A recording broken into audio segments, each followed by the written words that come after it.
සුබම සුබ දවසක් කියලා පිළිගන්නවා ඔයාලා හැම දෙනාටම. ඉතින් අද කතා කරන්න හදන්නේ තමන්ගේ පෙම්වතා හෝ පෙම්වතිය ඇත්තටම ඔයාට ආදරය කරනවද කියලා දැනගන්න පුළුවන් සුපිරි ක්‍රම 6ක් ගැනයි.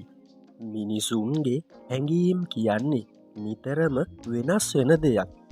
අද සමාජයේ සිද්ධ වෙන දේවල් එක්ක සැකය කියන එක ලොකු වෙලා තියෙනවා.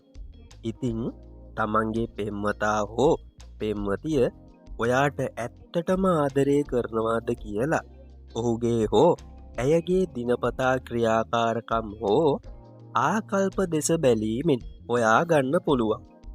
ඉතින් අද මම ඔයාලට කියලා දෙන්නේ ඔයාලගේ පෙම්වතිය හෝ පෙම්වතා ඇත්තටම ආදරය කරනවාද කියලා දැනගන්න ක්‍රම ටිකක්. එහෙනම් අපි යමු වීඩියෝ එකට. ඔහු හෝ ඇය ඔබ සමග කාලය ගත කරන්නේ කොහොමද?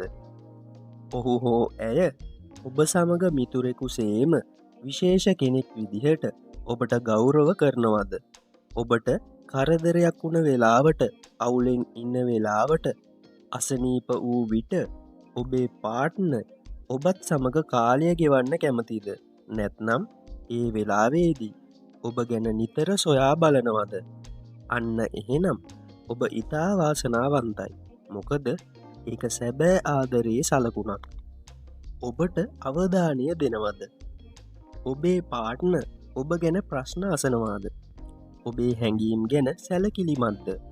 දුකක් ගැන සැලකිලිමත්ද? ඔබගේ යහළුවන් හෝ ඔබ ආශ්‍රය කරන අය ගැන සැලකිලිමත් වෙනවද? අන්න එහෙනම් ඒකද සැබෑ ආදරයේ සලකුණක්.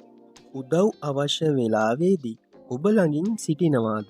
අවංක ආදරයේ තවත් එක් ලක්ෂණයක් විදිහට මෙන්න මේක ගන්න පුළුවන්. ඔබට උදව් අවශ්‍යම වෙලාවේදී ඔහු හෝ ඇය ඔබ වෙනුවෙන් සිටගන්නවා නම් එය අවංක ආදරයේ ලක්ෂණයක්. වැරැද්ද ඔබේ නම් ඔහු හෝ ඇය හැසිරෙන්නේ කොහොමද?